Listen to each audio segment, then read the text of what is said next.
Thank you, Lord Bigger. Routinely, thousands of people around the world who have been ganged up on in their workplace, isolated, harassed, humiliated, gaslighted, entrapped, scapegoated, denied reward that they deserve, and inflicted with punishment they do not deserve, go online in search of knowledge by which to make sense of their predicament. They find the research literature on mobbing and use it to understand what is going on and to devise plans for redress and remedy. A minority of these mobbing targets do something more. They set themselves to the task of aiding to the literature through disciplined study and the hard work of writing.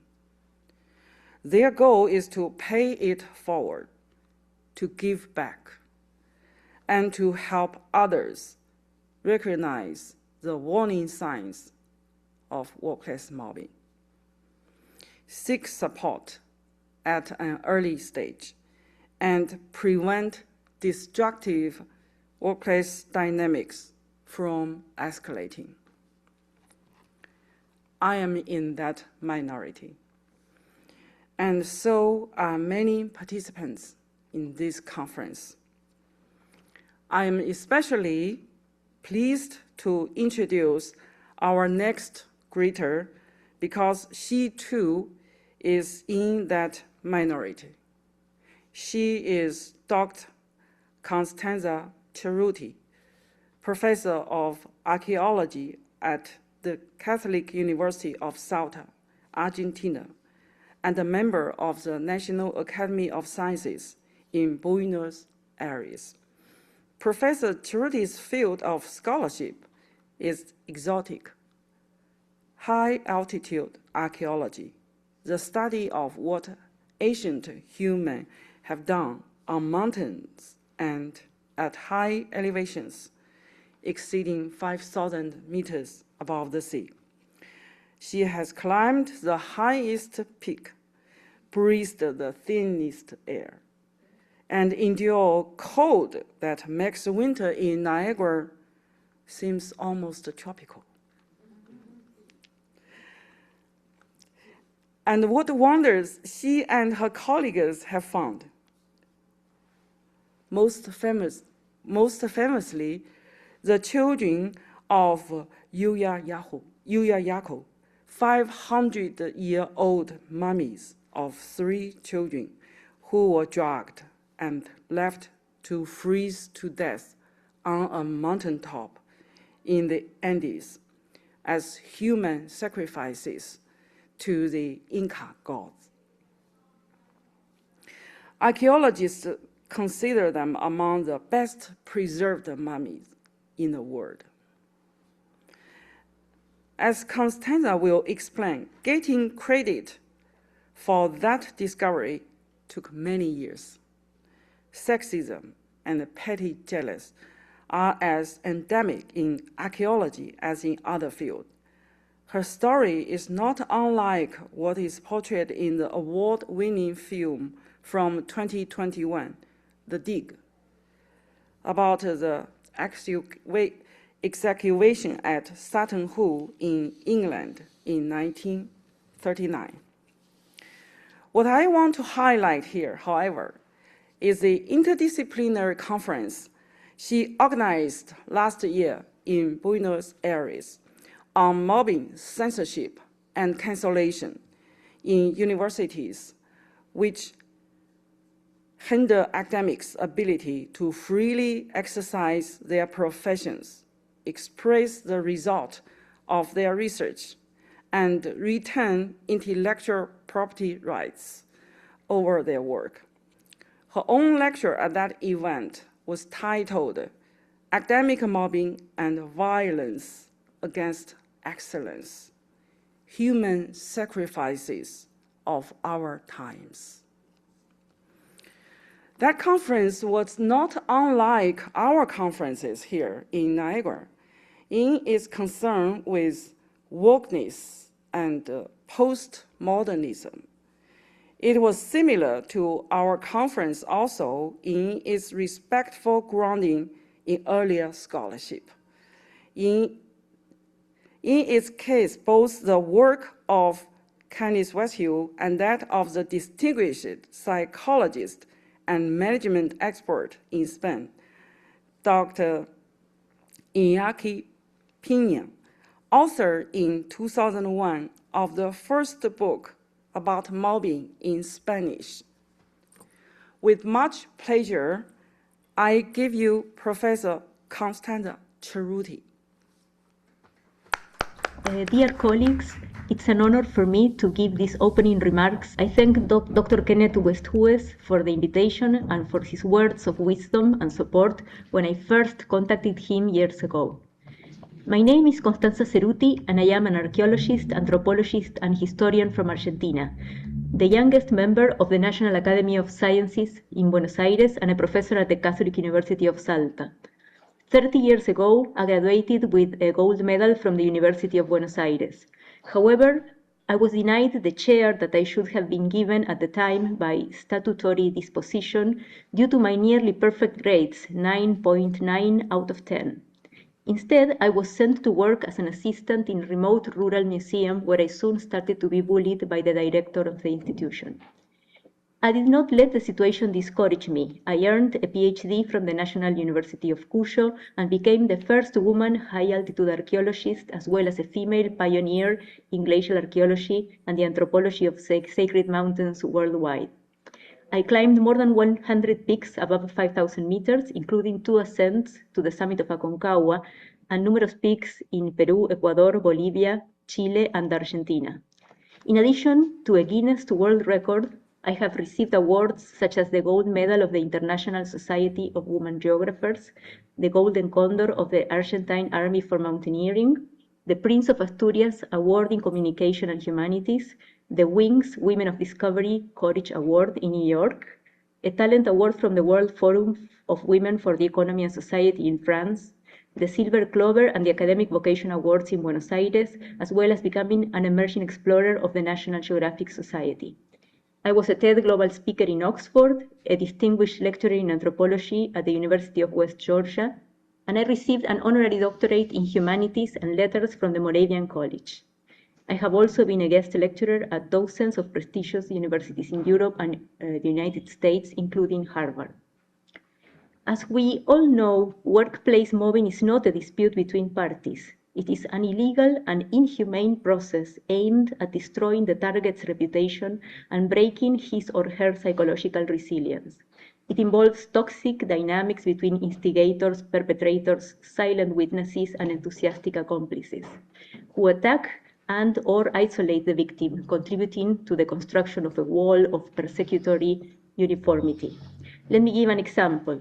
I am the author of 30 books and 300 scientific papers on sacred mountains of diverse corners of the world. However, as a result of the academic mobbing that I have been enduring for 3 decades in my country, I am finding it increasingly difficult to publish articles in Argentinian journals and constantly forced to publish abroad in languages that are not my own.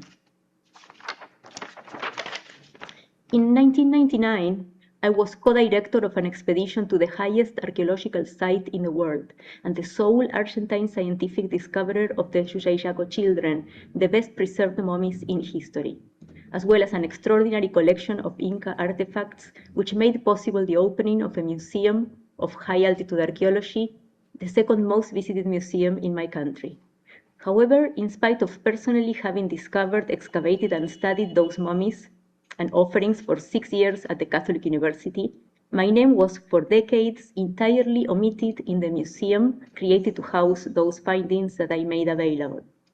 Worst of all, I became the target of a misogynistic defamation campaign, as a consequence of which I had to survive a very violent physical attack, which nearly ended my life. In the meantime, a well-connected politician and now a bureaucrat, who was not an archaeologist at the time and was not even on the mountain during the excavations on the summit, has been for decades unjustly credited with the discovery of the world-famous mummies, backed with the complicit silence of many archaeologists.